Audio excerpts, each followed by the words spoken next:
भगवान के सखा मधुमंगल श्रीदामा गोवर्धन के ऊपर चढ़ गए और गिरिराज बाबा जो चार भुजा के रूप में बैठे थे उनकी भुजा पकड़ पकड़ के देखने लगे, नकली तो ना है।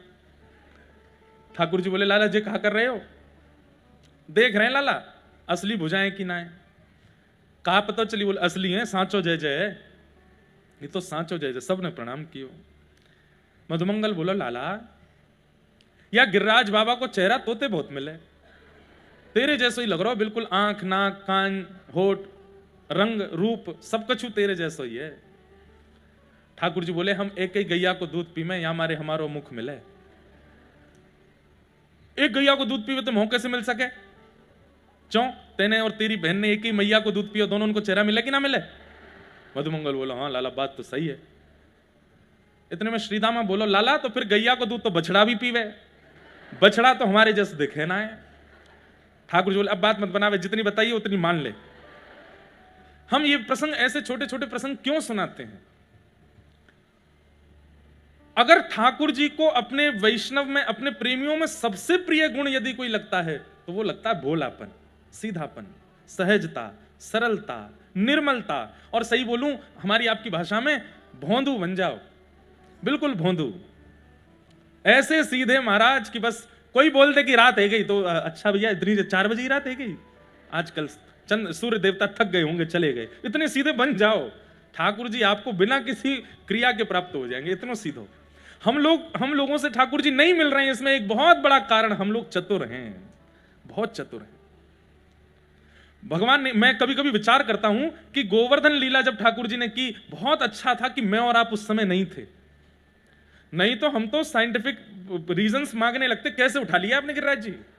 साइंटिस्टों को नासा में फोन करवाओ, आके जांच करिए इस बात की। फिर वहां नासा आकर के जब मोहर लगाता कि नहीं भैया कोई सपोर्ट नहीं है, तब हम लोग मानते, और इसमें 3-4 साल निकल जाए। ठाकुर जी बोले, यूं ही खड़ा रहूंगा मैं। ब्रजवासी इतने सरल हैं, इतने सीधे हैं, जैसे ठाकुर जी बोल देते हैं मान लेते हैं। अब ब्रजवासियों में आपस में चर्चा चल रही है, नंद जी के लाला जैसा लगे गोवर्धन नाथ, तो मधुमंगल जाके सबको बता रहा है, अरे वो एक गैया को दूध पीवे के कारण भयो है। और सब ब्रजवासी मानते भी जा रहे हैं। ठाकुर जी बोले, मुझे यही प्रिय है, ये सरलता, ये सहजता, ये निर्मलता इन ब्रजवासियों की। इसके कारण मुझे लगता है कि ये मेरे प्राण हैं। ब्रजवासी वल्लभ सदा मेरे जीवन प्राण, इनको ना ही बिसारी हो मोहिनंद बाबा की आन। मेरे मन में कभी कभी बात आती है, लेकिन लोग बात बुरा मान जाएंगे, हमारे ब्रज के लोग। ब्रजवासी भी धीरे धीरे चतुर रहते जा रहे हैं। ब्रजवासी इनको स्वभाव चतुर नहीं है भैया, ब्रजवासी तो भोले हैं, ब्रजवासी तो अति सीधे हैं। और उनके चतुर होने का कारण भी है कि भीड़ इतनी बढ़ गई है ब्रज में, इतने बाहर के लोग जाने लगे हैं, इतने प्रकार के लोग जाने लगे हैं, तो फिर उनसे बचने के लिए और वो चतुराई लानी पड़ी उनको। पर मुझे कभी कभी लगता है कि हे ठाकुर जी, हम तो नित्य अपनी भागवत जी से प्रार्थना करते हैं कि चाहे जितना यश मिल जाए, चाहे जितनी दक्षिणा मिल जाए, चाहे जितनी उपमाएं मिल जाएं, पर ठाकुर जी हमको भोला ही बनाए रखना, हमको सीधे ही बनाए रखना। ये मन में कभी ये भाव ना आवे कि हम कुछ हैं। हाँ, आजकल ऐसा होता है कि मैं ज्यादा मिल नहीं पाता, क्योंकि भैया सो ही ना पाऊं, मैं इतना ज्यादा व्यस्त क्रम है जाए कि कछु कर ही ना पाऊं। फिर लोगों को लगता है कि महाराज जी मिलते नहीं, ये भी चतुर होते जा रहे हैं। नहीं, उसके पीछे कारण दूसरे भैया कि है तो इंसान ही, सब क्रियाएं करने के लिए एक समय पाबंदी और अवसर है। बाकी नित्य ठाकुर जी से मांगो कि हे नाथ, हम तो आपसे निवेदन कर रहे हैं, आज भागवत जी से मांग लीजिए और ये भागवत जी दे भी देंगी। हम मांगते संसार हैं, वो फिर स्वार्थ हो जाता है। अगर ऐसी कोई वस्तु मांगी जाए, जैसे मेरे अंदर से काम नष्ट हो जाए, मुझे रूप स्वरूप देख करके काम भाव मन में प्रकट होता है, हे भागवत जी मेरे चित्त का काम नष्ट करो, नष्ट होगा। आप ठाकुर जी से प्रार्थना करो कि मेरे सामने कोई कुछ ऐसा करता, मुझे क्रोध बहुत जल्दी आता, मेरा क्रोध समाप्त कीजिए ठाकुर जी। और सबसे बढ़िया बात, ठाकुर जी से प्रार्थना करो, हे नाथ चाहे जो हो जाए, मैं सीधा ही रहूं, सहज ही रहूं, मुझे चतुराई ना आवे, ऐसी कृपा कर दो, मैं चतुर ना बनूं। हम चतुर शिरोमणि हैं, इसीलिए ठाकुर जी से मिलने में बाधा हो रही है, इसीलिए ठाकुर जी से मिलने में रुकावट बनी हुई है। सीधे हो जाओ, सरल हो जाओ। नीलमल मन जन सो मोहे पावा, मोहे कपट छल क्षेत्र न भावा। सबको याद है ये चौपाई, बताओ फिर भी क्या छल करने से पहले घबराए, कपट करने से पहले घबराए? चतुराई लाने से पहले घबराते हैं हम लोग कि भाई ठाकुर जी को प्रिय नहीं है। आप लोग एक बात विचार कीजिए, विवाह होने के बाद सैक्रिफाइस करते हैं लोग, पति पत्नी के लिए सैक्रिफाइस, इसको ये पसंद नहीं तो मैं नहीं करूंगा, पत्नी पति के लिए कि इनको ये पसंद नहीं तो मैं नहीं करूंगा, इतना ज्यादा सैक्रिफाइस बच्चों के लिए करते हैं कि भाई इनको ये प्रिय नहीं लगता, हमारे बेटे को ये प्रिय नहीं है, हमारी बेटी को ये प्रिय नहीं, तो माता पिता सैक्रिफाइस करते हैं, बच्चे सैक्रिफाइस करते हैं, माता पिता ये प्रिय नहीं तो हम ये नहीं करेंगे। ठाकुर जी के लिए हम लोग क्यों सैक्रिफाइस नहीं करते? उन्होंने ज्यादा डिमांड्स तो की नहीं आपसे, अच्छा खाओ, अच्छा पियो, अच्छे रहो, खूब नाचो, खूब गाओ, पर एक दो बात के लिए बस वो कह रहे हैं कि निर्मल मन रखो, छल मत करो, कपट मत करो, दोष मत रखो चित्त में, और सीधी बात, इतनी बातें नहीं, ठाकुर जी बस यूं कह रहे हैं भोले बने रहो।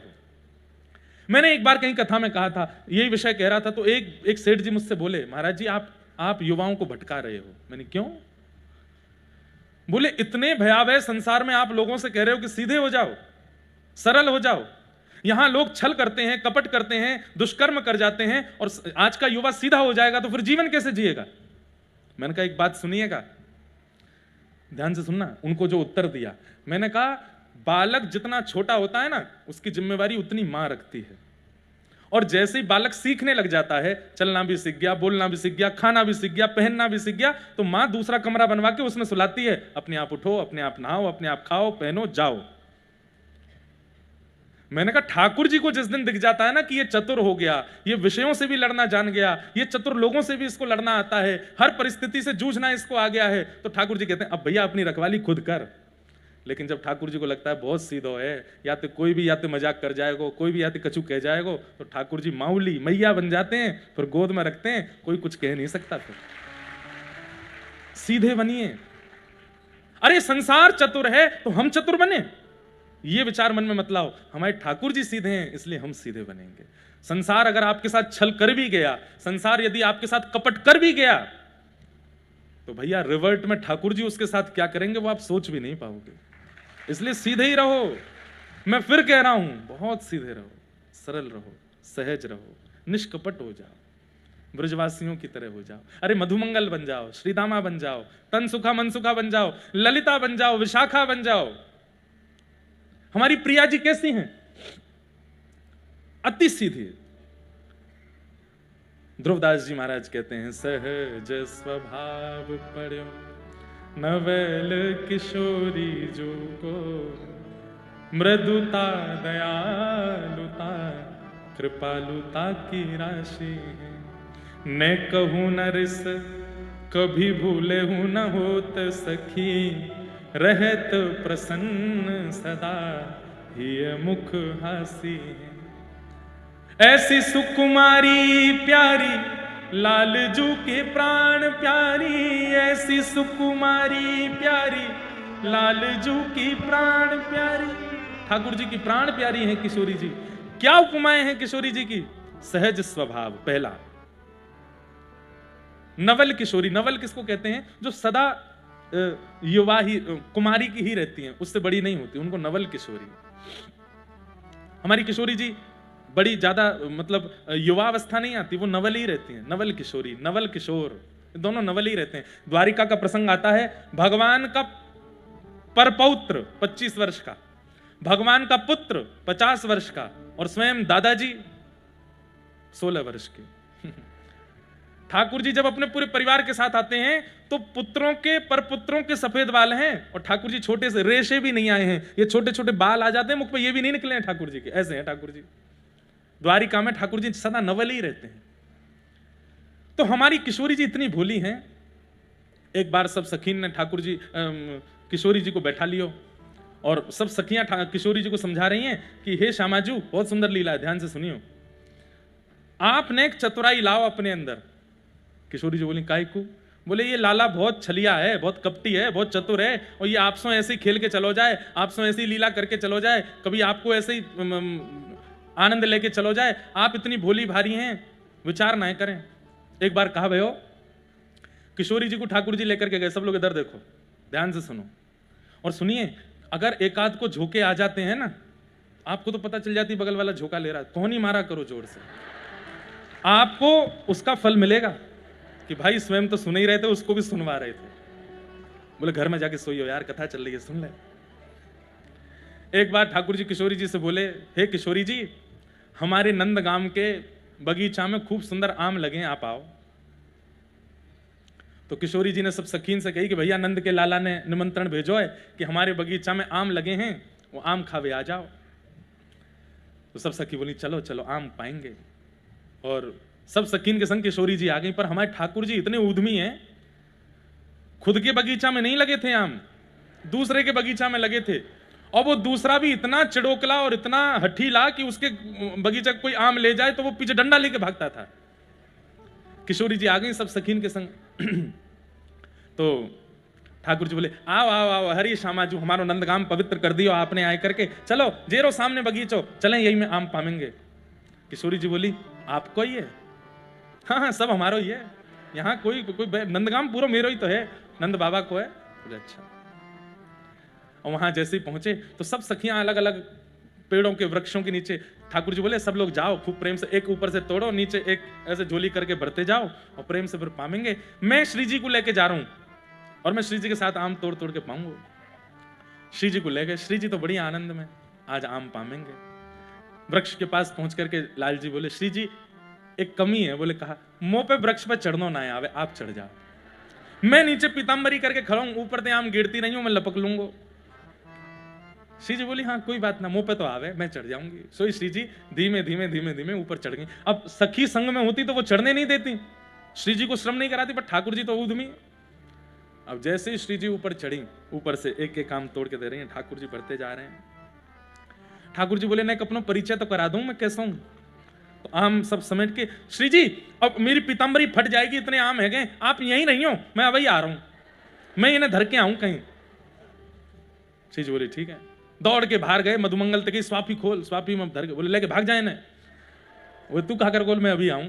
तो जो माली था बगीचा का उसके पास ठाकुर जी गए। बोले कैसा माली है? तेरे रहते हुए देख चोरी चल रही है, सबरी चढ़ी हुई है पेड़न पे। माली बोलो कहां है? बोले देख बरसाने ते आई है चोरी करवे। और बताए कि ठाकुर जी तो भाज गए वहां। अब वो माली आयो डंडा लेके, शर्म नहीं आवे, बड़े गोप की छोरी है करके चोरी कर रही है आम की। अरे हम चोरी ना कर रही, जाको बगीचा है, वाने निमंत्रण दियो हमें।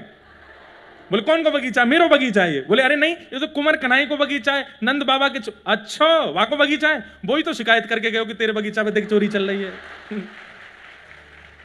किशोरी जी बेचारी नीचे उतर के आई। ललिता विशाखा तो बड़ी लज्जित है, देख लियो ऐसा तुम्हारो कन्हैया, देख कैसी हमारी नाक कटवाई है आके यहाँ पे। और कथा तो बहुत बड़ी है, उससे पहले ठाकुर जी की नाक कटी थी बरसाने में, तो ठाकुर जी बोले बदला कैसे लाऊं, तो आज ठाकुर जी ने वो कर दियो। लेकिन हमारी किशोरी जी कैसी, रास्ता में भी यूं ही कहती जा रही ना ना कुंवर कन्हई ने नहीं कही होगी, वो तो बड़े प्रेमी हैं। और तुम नहीं रुको, वो मुंह तक कह के गए कि मैं आम डार के आ रहे होंगे। तब ललिता विशाखा जी कहती कितनी भोली हो आप, कितनी सीधी हो आप, हे श्यामाजू कैसी करुणामयी हो आप। कोई कितनी बड़ी क्रिया करके चलो गो और आप अभी भी वाकई हित को ही विचार कर रही हो। इसलिए तो वो राधा रानी है, इसलिए तो वो प्रिया जी हैं। कलम में एक पद गा रहे थे ना, मन भूल मत जइयो राधा रानी के चरण, उसमें एक पंक्ति आती है, वृषभानु की किशोरी सुनी गैया हुते भोरी। सबसे भोरी गैया है, उससे भी ज्यादा भोरी हैं। प्रीत जान के हु थोड़ी तोहे राखेगी शरण, मन भूल मत जइयो राधा रानी के। ऐसी हमारी किशोरी जी। तो एक बार निकुंज में एक लीला भई और किशोरी जी को सब सखियां समझा रही हैं, बोले तुम्हारो लाला बहुत चतुर है, बहुत ऐसा है, तुम बातें एक दूरी बनाए लो। तो राधा रानी बोली मैं दूरी ना बनाऊंगी। तो बोले एक लीला करके देखें, अगर या लीला में तुम्हारो कन्हैया सफल है गयो तो फिर हम आज के बाद वचन दे के कह रही हैं कभी शिकायत नहीं करेंगी बाकी। किशोरी जी बोली कहा लीला? तब किशोरी जी की कोई भी लीला संपादित होती है उसमें विशेष भूमिका निभाती हैं श्री विशाखा जी। ऐसी अष्ट सखियों, अभी बरसाना का उत्सव पूरा जो आ रहे हैं उनके लिए अच्छा है, जो नहीं आ रहे हैं वो देखना सुनना जरूर। वहां अष्ट सखियों की वार्ता, सबके विषय की बहुत गोपनीय रहस्य जो मंच से बोलने भी नहीं चाहिए, मैं उनको भी बहुत ढक ढक करके थोड़ा थोड़ा कहूंगा ताकि जो योग्य हैं उनको प्राप्त हो, अयोग्यों के लिए तो भैया फिर कहां जाएंगे। इसलिए वो कथा जरूर सुनना। तो किशोरी जी की जितनी भी लीला होती हैं उसमें अष्ट सखियों में जो सबसे थोड़ी बुद्धिमान अगर सखी कोई है, जिसको कहते हैं कि तनिक चतुर हैं, वो है विशाखा जी। तो विशाखा जी ने योजना बनाई, एक से कपड़ा, एक से कुंडल, एक से गहने, एक से काजल, एक से पत्रावली, एक से केश, एक से नूपुर, एक से चूड़ी, सब कुछ एक जैसा। अष्ट सखियों का और किशोरी जी का, मतलब एक जैसा ही सब कुछ होगा। और वहां में ठाकुर जी को ढूंढ के बताना, बताओ इनमें किशोरी जी कहां है। अगर उनने किशोरी जी को देख के बताए दियो तो फिर हम किशोरी जी वचन दे रही हैं, आज के बाद श्याम सुंदर को वादना के बाद से हम कभी भी कुछ गलत नहीं बोलेंगे। किशोरी जी बोली वो पहचान जाएंगे। बोले हम देखें ना कैसे पहचानेंगे। अब आप इसमें एक बात विचार कीजिए कि अष्ट सखियां और राधा रानी में कोई विशेष अंतर नहीं है, एक जैसी दिखती हैं सब। बस किशोरी जी का श्रृंगार विशेष होता है, इसलिए पहचान में आती है कि ये किशोरी जी हैं। एक जैसी चुनरी, एक जैसे कुंडल, एक जैसे सब श्रृंगार सब किए गए। और निकुंज में सब गोपियां खड़ी हो गईं, ठाकुर जी की प्रतीक्षा कर रही। अब ठाकुर जी के आवे की प्रतीक्षा तो बात की बात है, ये आपस में एक दूसरे से कह रही हैं, अरे श्यामाजू आप तो बड़ी सुंदर लग रही हो। तो बोली मैं विशाखा हूं, श्यामाजू ना हूं, श्यामाजू तो पल्लंकु है। तो दूसरे, अरे ललिता जी आप ही हो ना। बोले नहीं नहीं मैं श्यामाजू हूं। मतलब ललिता जी और सब एक जैसी दिख रही हैं, कोई इनमें अंतर नहीं। तब सबने कही, बोले अब बढ़िया है, अब एक संग खड़ी है, जाओ उतने एक देर में श्याम सुंदर आवे वाले हैं और ने आज इनकी पतो चले कि ये पहचान पाएंगे नहीं। इतने में ही ठाकुर जी को आगमन भयो। ठाकुर जी जैसे ही पधारे, आकर के ढूंढन लगे कहां हैं किशोरी जी। हे श्यामाजू, अब वो आठों खड़ी हैं वृक्षों के पास और आठों एक साथ एक ही स्वर में कह रही हैं, हां श्याम सुंदर। अब यहां से भी स्वर, वहां से भी स्वर, उधर से भी स्वर, इधर से भी, आठों की आठों चारों तरफ घूम के खड़ी। ठाकुर जी, अरे श्यामाजू। बोली मैं तो यहां खड़ी हूं, तो वहां जाए। अरे ये कैसी लीला कर रही हो किशोरी जी, आज इतने सारे रूपन में कैसे प्रकट भई हो। तब सब सखियां एक साथ सामने खड़ी हो गईं। 9 किशोरी जी खड़ी हैं, एक किशोरी जी और 8 सखियां। और तब सब सखियां कह रही हैं, अब ढूंढ के बताओ हम में ते राधा रानी कौन है। को वृषभानु किशोरी इन में, को वृषभानु किशोरी। हम में से लाडली जी कौन है, ढूंढ के बताओ। आहा। ठाकुर जी एक एक किशोरी जी के स्वरूप के पास जामे, उन्हें जाकर के देखें, गौरते आंख में देखें, हाथन ने देखें, पामन ने, सब कुछ एक जैसा, पता ही नहीं चल रही है कौन है किशोरी जी। ठाकुर जी बोले आज तो मैं तगड़ो फंसो, कैसी लीला है रही है यहाँ पे। इतने में ही ठाकुर जी ने एक चतुराई करी, बोले मैं तो पहचान गयो कौन सी है किशोरी जी। तो सब सखी बोली बताओ कौन सी हैं। सो दूर खड़े है करके ठाकुर जी एक सिंहासन पर बोले ये रही किशोरी जी। बोले ये रही, कहा है 8 9 खड़ी हैं, एक बताओ कौन सी है। अब बोले यही वाली हैं। बोले कौन सी वाली। बोले बालापन में इन्हीं सिखायो, बालापन में नहीं सिखायो, बहुविधि माखन चोरी, बहुविधि माखन चोरी। अरे ये खड़ी तो है सामने, जबकि 9 की 9 खड़ी हैं। ऐसे कह रहे हैं ये खड़ी तो हैं। बोले कौन सी। बोले वही जिनने मुझको बचपन में चोरी करनो सिखायो, घर घर में जाके माखन कैसे चुरानो, मटकी कैसे फोड़नी है, ग्वाल बालन के ऊपर कैसे चढ़ना है, गैया के सींग कैसे पकड़ने हैं, सबरो ऊधम इन नहीं तो मुझको सिखायो। जैसे ही कही कि बालापन में इन्हीं सिखायो, बहुविधि माखन चोरी, इन नहीं मुझको माखन चुरानो सिखायो, मेरी तो ये गुरु है चोरी की। इतने में किशोरी जी बोल पड़ी, मैंने कब सिखाया तुमको। ठाकुर जी बोली ये वृषभानु किशोरी तुम में, ये वृषभानु। ललिता विशाखा बोली सब कियो धयो चौपट कर दी। काय को बोली आप। अरे मैंने जब चोरी सिखाई नहीं तो मैं काय को स्वीकार करूं। अरे ये तो हमें पता है कि आपने चोरी नहीं सिखाई है, वो तो उनको तरीका है बुलवावे को। श्याम सुंदर आके बोले भैया 9 सखी अगर एक संग किशोरी जी के साथ अष्ट सखी खड़ी है जाएं तो ब्रह्मा भी नहीं पहचान पाएगा किशोरी जी कौन है। केवल किशोरी जी की पहचान उनके स्वभाव से हो सकती है, और उनका स्वभाव सरल है, निर्मल है। कोई रूप से पहचानना चाहे, कोई चाल से पहचानना चाहे, कोई श्रृंगार से पहचानना चाहे, किशोरी जी को नहीं पहचान पाएगा। किशोरी जी केवल स्वभाव से पता चलेंगे। ऐसी हमारी लाडली जी। तो इसलिए भैया स्वभाव में मधुरता ले आओ, स्वभाव में सरलता ले आओ, स्वभाव में सहजता ले आओ, भोलापन ले आओ। इंद्र ने वर्षा की मेघमालाएं बरसने लगी, सब ब्रजवासियों के चित्त में अविश्वास आने लगा। ठाकुर जी बोले अविश्वास मत लाओ, गिरिराज जी पे विश्वास करो। सब ब्रजवासी बोले कैसे करें विश्वास, तैने कही कि इंद्र के कोप से ये हमारी रक्षा करें, कहां कर रहे हैं रक्षा, इतनी मूसलाधार बारिश है रही है। तब ठाकुर जी ने मन में विचार किया कि अब कछु लीला ऐसी करनी पड़ेगी कि गिरिराज जी के प्रति इनको विश्वास बढ़े। और ठाकुर जी ने सब ब्रजवासी के सामने गिरिराज जी को प्रणाम कियो और प्रणाम करके हे गिरिराज बाबा हम सब ब्रजवासी की रक्षा करो कह करके जैसे ही गिरिराज जी को एक ओर से इशारों कियो है, नेक अपने हस्त कमल को स्पर्श कियो, अधर हो गए 7 कोस लंबे चौड़े 21 किलोमीटर लंबे चौड़े गिरिराज पर्वत अधर हो गए। नन्हे से गोपाल जी भीतर प्रवेश कर गए और 7 वर्ष के ठाकुर जी ने अपने बाम हस्त की कन्नी उंगली के नख के ऊपर श्री गिरिराज जी को धारण कर लियो। बोल गोवर्धनधारी गोपाल की। सब ब्रजवासी ने कह दिया आ जाओ सबरे नीचे आए करके ठाड़े है जाओ। अपने बांस के लठ ले करके सब ब्रजवासी खड़े है गए। सब ने अपने छड़ी लगाई दी। ठाकुर जी बोले जे क्या कर रहे हो, लाला छड़ी लगा रहे हैं कहीं गिरिराज जी नीचे नहीं आ जाएं। मतलब अब भी ब्रजवासियों को यूं लग रही है ये अपने आप उठे ऊपर, वो तो गिरिराज जी से हमने प्रार्थना करी तो इंद्र से रक्षा करने के लिए अपने आप ऊपर उठ गए तो कहीं नीचे नहीं आ जाए तो हम छड़ी लगा लें। और सब ब्रजवासी ठाकुर जी लाला तेने उंगली काई को लगा रखी, नीचे कर ले यार, हाँ हम यहां छड़ी लगा रखी उंगली पे यूं कर खड़ो है। ठाकुर जी बोले मैंने उंगली नीचे कर ली तो सबरे चटनी बन जाओगे। अच्छा तेरी उंगली पर रखे हैं गिरिराज जी बोले और नहीं तो कहा। सब ब्रजवासी बोले लाला तू देख बात मत बनाए कर, चल जल्दी अपनी उंगली नीचे कर ले। ठाकुर जी बोले तो फिर संभालो तुम गिरिराज जी, मैं हटा रहा हूं उंगली। बोले हाँ ठीक है हम संभाल लेंगे।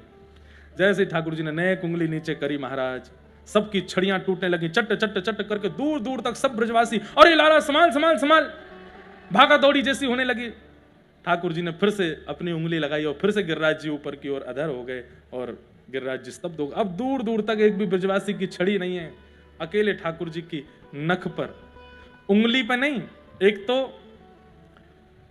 बाम हस्त सीधे हाथ से थोड़ा कमजोर होता है, उस बाम हस्त में भी इकन्नी उंगली सबसे कमजोर होती है और इकन्नी उंगली के भी नख पे ठाकुर जी ने गिरिराज जी धारण किए। ये प्रभाव नहीं है ठाकुर जी का, इसमें भी एक संदेश है, बहुत ध्यान से सुनो। ठाकुर जी कह रहे हैं हम सबको एक संकेत कर रहे हैं। बोले क्या? बोले भैया मेरे 2 स्वरूप हैं, एक स्वरूप यह है और एक स्वरूप यह है। एक तरफ 21 किलोमीटर लंबे चौड़े गिरिराज जी हैं जिनके लिए बाम हस्त की कन्नी उंगली की नख ही काफी है और एक तरफ 10 ग्राम की बंसी है, वाकई काजे 2 भुजा को प्रयोग करना पड़े मुंह को तब वो धारण हो गए। ठाकुर जी क्या कह रहे हैं? बोले जब सामने से जीवन में प्रेम आता है तो प्रेम को स्वीकार करने में एफर्ट्स ज्यादा लगाओ। पर हम लोग कैसे हैं, जब विशाल पहाड़ रूपी संकट हमारे जीवन में आता है, उस पहाड़ को, उस संकट को अपने जीवन में आ गया है, उसको दूर करने में, वो जीवन में आ चुका है, इसका विषाद करने में हम लोग एफर्ट ज्यादा करते हैं। ठाकुर जी कहते हैं संकट जीवन में आवे तो कन्नी उंगली की तरह रखो, ज्यादा ध्यान ही मत दो उस तरफ। अरे जीवन में संकट आया, विपत्ति आई, आपत्ति आई, ठाकुर जी बोले कन्नी उंगली लगाओ वहां पे, मेरे प्रारब्ध हैं निकल जाएंगे एक दिन। लेकिन जब जीवन में मैं आऊं, वेणु स्वरूप कथा आवे, वंशी स्वरूप संकीर्तन आवे, तब उसको प्राप्त करने के लिए ठाकुर जी बोले मैं टेढ़ो मेढ़ो है जाऊं वंशी धारण करवे में, पूरी अपनी योजना लगा दूंगा वंशी के स्वर को सुनने में। ठाकुर जी मानो संकेत कर रहे हैं हमको, जीवन में प्रेम आवे, भक्ति आवे, भाव आवे, सद्भाव आवे, सेवा आवे, उसको स्वीकार करो पूरे एफर्ट्स के साथ। और जीवन में जब संकट आवे इकन्नी उंगली लगाओ, मतलब थोड़ा एफर्ट तो लगाना है, पर कितना लगाना है? बोले इतना ही लगाना है बस। पर कई लोग कैसे होते हैं, संकट आते ही इतने विचलित हो जाते हैं, इतने विचलित, रात में भोजन नहीं कर रहे, सो नहीं रहे और टेंशन में बैठे हैं, पीड़ा में बैठे हैं और डिप्रेशन हो गया। आजकल के युवाओं को ये 50 साल पहले नहीं था डिप्रेशन, 60 साल पहले एंजाइटी नहीं होती थी, आज से 100 साल पहले सुसाइड्स नहीं होती थी। क्यों? क्योंकि संकटों को जूझना, सहना और उनको बहुत एफर्टलेसली अपने जीवन में स्वीकार करना लोग जानते थे। आज का जमाना अलग है, यहां पर बैकलैशेस होते हैं, दुनिया भर के प्रपंच होते हैं, अनर्गल बातें होती हैं, लोग दुनिया के कुछ भी कहते हैं और सामने वाला उसको सह नहीं पाता, वो उसको ऐसे स्वीकार करता, ओ हो इसने मेरे बारे में क्या कह दिया, इसने मेरे साथ ऐसा क्यों कर दिया, मेरे पैसे क्यों खर्च हो गए, मेरा काम क्यों चला गया, मेरी जॉब क्यों चली गई, मैं फेल क्यों हो गया। नहीं, इतना उस पर विचलित मत होइए। इसलिए युवान दुनिया भर के रोगों के शिकार हो रहे हैं, ऐसे ऐसे रोग जिनकी दवाइयां ही नहीं है। पर ठाकुर जी की बहुत बड़ी कृपा है बंधुओं, मैं प्रशंसा के रूप में नहीं कह रहा हूं। व्यासपीठ आज कितनों के डिप्रेशन रोग को दूर कर रही है, कितनों की एंजाइटी दूर कर रही है। आप आकर के हमारे पास उन लोगों की चर्चाएं, मैं बताऊं आपको कैसे कैसे युवा आते हैं, कैसे कैसे बालक आते हैं, मरणासन स्थिति में थे कि बस अब प्राण त्याग ही देंगे, केवल उंगली घुमाते घुमाते 1 मिनट का कुछ शॉर्ट सुन लिया, कुछ वीडियो सुन ली, कुछ प्रवचन सुन लिया, बदल गया जीवन। अपनी बात नहीं कर रहा हूं मैं, हमारे वृंदावन के पूज्य प्रेमानंद जी महाराज, कितने बालकों का जीवन संवार दिया उन्होंने, कितने बालकों के व्यसन छुड़वा दिए। अरे बड़ी बड़ी व्यसन छुड़वाने वाली कंपनियां फेल हो गई, बड़े बड़े व्यसन छुड़वाने वाली दवाइयां फेल हो गई, लेकिन सुनिए बात, कुछ तो लोग कहेंगे, लोगों ने उनको भी नहीं छोड़ा, कटघरे में उनको भी खड़ा किया। आप ऐसा कैसे करते हैं, आप ये कैसे बोल सकते हैं, आपने ये क्यों कर दिया, आपने ये बहुत गलत है। व्यक्ति ने अच्छा क्या किया, आदमी को भुलाने में एक क्षण लगता है, और व्यक्ति से अपराध क्या हो गया, वो अपनी 80 साल की उम्र तक याद रखता है उसको। 80 साल की आयु में किसी ने कहा, अरे तुम उनको जानते हो, तुम्हारी गली में वो गुप्ता जी, हाँ हाँ हाँ, अरे भैया वो उनका बेटा तो विदेश में हो गया, उसने इतनी, ठीक है हमसे पूछो उनकी बात, तो क्या किया था उन्होंने 30 साल पहले, हमको बताए, हम बताएं। देखा, ये व्यक्ति का स्वभाव है, उसको बुराइयां याद रहती हैं लोगों की। अब हमारे महाराज जी हैं, हमारे पूज्य मलुक पीठ वाले महाराज जी हैं, रमन रीति वाले महाराज जी हैं, हमारे कई सारे महापुरुष, पूज्य मुरारी बापू हैं, पूज्य रमेश भाई ओझा हैं, जिसने भी अपनी वाणी से, अपने विचारों से, अपनी क्रियाओं से संसार के कलयुगी जीवों में परिवर्तन लाने का प्रयास किया, दूसरे ही लोगों ने उनको कटघरे में खड़ा कर दिया, उनके छोटे छोटे दोषों को निकाल करके उछालना प्रारंभ कर दिया। ये वो नहीं करते हैं, ये वो लोग नहीं करते हैं, कलयुग करवाता है उनसे।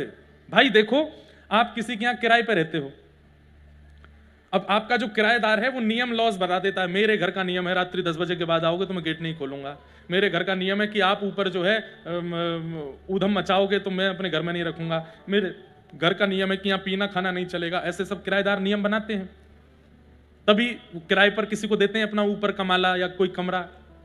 ऐसे ही हम आप सब लोग कलयुग के घर में किराएदार हैं, हम कलयुग के घर में हैं। और कलयुग के नियम क्या हैं, अगर तुम 10 बजे रात में सो गए तो तुमको उत्पीड़ना दूंगा, 2-2 बजे तक उठो, 3-3 बजे तक उठो। पानी पीते हो, वो पीला वाला क्यों नहीं पीते, उसको पीना शुरू करो, नहीं पियोगे तो तुमको उत्पीड़ना दूंगा। अरे घास फूस खाते हो, मांस खाना प्रारंभ करो तो मैं नहीं तो तुमको उत्पीड़ना दूंगा। सेवा करते हो ठाकुर जी, कथा सुनते हो, तिलक रज लगाते हो माथे पे, नंगे पैर घूमते हो ब्रजमंडल में, ये सारे नियम मेरे यहां नहीं चलेंगे। और जो इन नियमों का पालन करता है, फिर कलयुग उनको दूसरों के द्वारा इस प्रकार से मोलेस्ट कराने की योजनाएं बनाता है, परेशान करता है। अरे कहां तक कहें, कभी कभी तो ऐसे बच्चों के माता पिता उनको परेशान करते हैं कि सेवा करते हो, कथा सुनते हो, साधु महात्माओं के वचन सुनते हो। कलयुग ही तो करवाता है, कलयुग को पसंद नहीं कि आप वहां उसके नियमों के विपरीत रहो। इसलिए भैया,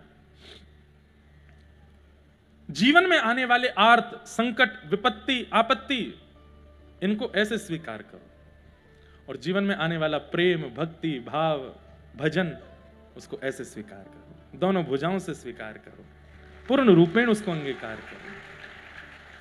साल का प्रारंभ है, आप लोगों के साल का प्रारंभ मुझे लगता है बड़ोदरा में जितने लोग रहते हैं उनमें से जो लोग कथा में आए 7 दिन, सबसे अच्छा साल आपका ही जाने वाला है। ऐसा नहीं है कि मैं ये कह रहा हूं कि उनका बढ़िया नहीं जाएगा, उनका बढ़िया भी, उनको ज्यादा कमाई होगी, उनका खूब यश होगा, उनका खूब वैभव बढ़ेगा, जो कथा में नहीं आए। लेकिन जो कथा में आए थे उनका नाम बढ़ेगा, उनका भजन बढ़ेगा, उनकी भक्ति बढ़ेगी, वृंदावन के प्रति प्रेम बढ़ेगा। और सबसे बड़ी बात, इस साल के 365 दिनों में से 7 दिन हटा करके अब जो भी संकट आएंगे उनसे जूझने का बल प्राप्त होगा, लड़ने का एक सामर्थ्य प्राप्त होगी। बस ऐसे ही लीजिएगा उसको, ज्यादा ध्यान मत दीजिएगा उस तरफ। अच्छा क्या हुआ इस पर विचार कीजिएगा। ठाकुर जी ने एक नख पर गिरिराज्य धारण करके संकेत किया। अच्छा, कोई भारी चीज उठाओ, अभी ये स्पीकर रखा, इसको मैं उठाऊंगा तो मुझे झुकना पड़ेगा, मेरे को पैर के घुटने झुकाने पड़ेंगे। भारी वस्तु उठाने में झुकना, टेढ़ा मेढ़ा होना पड़ता है। पर ठाकुर जी भारी वस्तु ऐसे ही उठा लेते हैं, सीधे। श्रीनाथ जी सीधे ही खड़े रहते हैं, और वंशी पाम टेढ़े, कमर टेढ़ी, गर्दन टेढ़ी, हाथ पाम सबरे बांके बिहारी बन जाते हैं। क्यों? ठाकुर जी कहते हैं प्रेम को भार सहो नहीं जाए। प्रेम ज्यादा भारी है, प्रेम ज्यादा मूल्यवान है मेरे लिए। तो गिरिराज जी धारण किए। धारण करने के पश्चात सब ब्रजवासी बोले, लाला तेरी उंगली में इतनी ताकत कहां से आई, तेने कैसे उठा ली गिरिराज जी? ठाकुर जी बोले, हम जय जय हैं, या हमारे उठाए हमने। ए मधुमंगल श्रीदामा प्रणाम करो, हम जय जय हैं। ब्रजवासी बोले, दोबारा बोलियो लाला, कहा है तू? ठाकुर जी ने शर्मा के बोले, हम जय जय हैं। ब्रजवासी बोले, ऐसा कौन सा काम कियो भैया जय जय तेने? मधुमंगल बोलो, जय जय बनो डोले, 7 दिना में 4 दिना तो नहावे ना है, जय जय है। अरे हमें सब पता हो, यशोदा मैया गीले पानी तो मुंह पहुंच देते रहो। ठाकुर जी कह रहे, अच्छा बताऊं तो है? लाला ध्यान दे, गिरिराज जी नीचे नहीं आ जाए। सब ब्रजवासी देखो ये कैसी बात, हमारे सामने ठाकुर जी ने गिरिराज जी उठा लिए होते, हम तुरंत मान जाते कि ये भगवान है, ये अबनॉर्मल व्यक्ति है, हमारी तरह नॉर्मल नहीं है। पर ब्रजवासी मान नहीं रहे हैं। क्यों? सीधे हैं। अंत तो गत्वा ठाकुर जी ने कही, मैंने पूतना मारी, अघासुर मारो, बकासुर मारो, कालिया नाग मारो, इतने सारे मैंने राक्षस मारे, आज मैंने गिरिराज जी उठा लियो, अब नहीं मानोगे कि मैं जय जय हूं? कोई सामान्य व्यक्ति कर सके? ब्रजवासी बोले, बस बस बस लाला, बहुत है गई, मारी तेने पूतना। अरे लाला तेने पूतना नहीं मारी तो? हमारे 84 कोस के ब्रजमंडल के परकोटा को एक नियम है, ज्यादा पुण्य करेंगे, ज्यादा तप करेंगे और भीतर प्रवेश करेंगे तो ही जीवित रह पाएंगे। इन्हें राक्षसन ने कोई पुण्य तप किया नहीं, भीतर प्रवेश कर गए, अपने आप मर गए। और उन मरे मरायन में हाथ धर के तेने सबरो श्रेय ले लियो। पूतना तो नंद भवन में घुसते ही मर गई, और आप मरी भाई पूतना की गोद में चढ़ गए हो, कि मैं जय जय हूं? ठाकुर जी बोले, कोई गिरिराज जी संभाल ना पावे को 10 मिनट नहीं तो या को कोई को पधरा के मैं सबन के पांव छू लूंगा एक बार।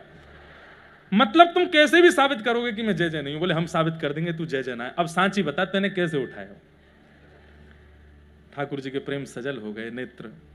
कितने प्रेमी हैं ब्रजवासी, अपने प्रेम के आगे मेरी प्रभुता स्वीकार नहीं करते।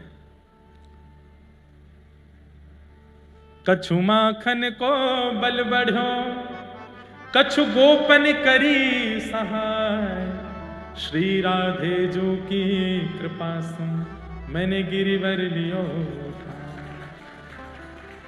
ठाकुर जी का एक नाम है मान देना। दूसरों को मान देते हैं, दूसरों को श्रेय देते हैं। अंग्रेजी में कहूं तो दूसरों को क्रेडिट देते हैं। खुद करते हैं पर दूसरों को श्रेय देते हैं। करते हो तुम कन्हैया, मेरा नाम हो रहा है, मेरा आपकी कृपा से सब काम हो।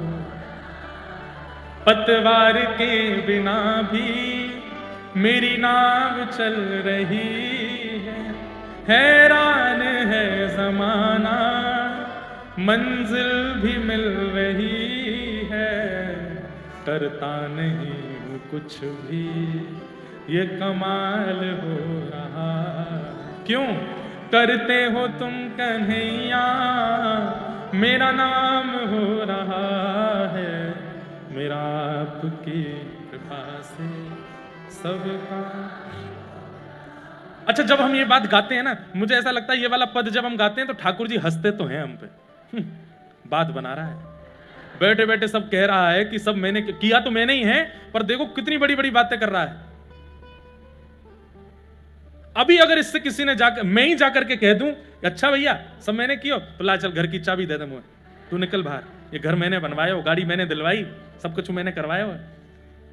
ठाकुर जी आप तो वैकुंठवासी हो, आपको क्या आवश्यकता, मेरे छोटे से घर में क्या करोगे आप? वहीं रहो। हमारा क्रेडिट कोई ले ना जाए, मैंने ये किया, इस बात को कोई नकार ना दे, इसकी भी चिंता लोगों को लगी रहती है। ये मैंने किया, प्रसिद्धि हो गई कथा की, ओ बहुत बढ़िया कथा हुई महाराज जी, हुई। बहुत जगह ऐसा कथाओं में होता है। फिर उसके बाद कई बार उन लोगों में आपसी द्वंद हो जाता है, मैंने ये किया था, मैंने ऐसे करवाया था। फिर एक बोले अरे सब बातों की बात छोड़ो, व्यास जी मैंने बताए थे, इनको बुलाओ। मैंने नहीं बताए तो कैसे काम चलता? ठाकुर जी ऐसे नहीं है। ठाकुर जी सब कुछ करने के बाद आप ही को श्रेय दे देते हैं। अरे तेने ही किया यार, मैंने थोड़ी कछु किया है। सब ब्रजवासियों को श्रेय दिया। अरे ग्वालन ने मुझ पर कृपा करी, गैया गोपीन ने मुझको मक्खन खवाए और श्री किशोरी जी की कृपा से मैंने गिरिराज जी उठाए। ऐसे हमारे ठाकुर जी 7 दिन तक गिरिराज जी धारण किए। 7 दिन बाद इंद्र के मान का मर्दन हुआ। इंद्र ने आकर के भगवान की स्तुति गाई।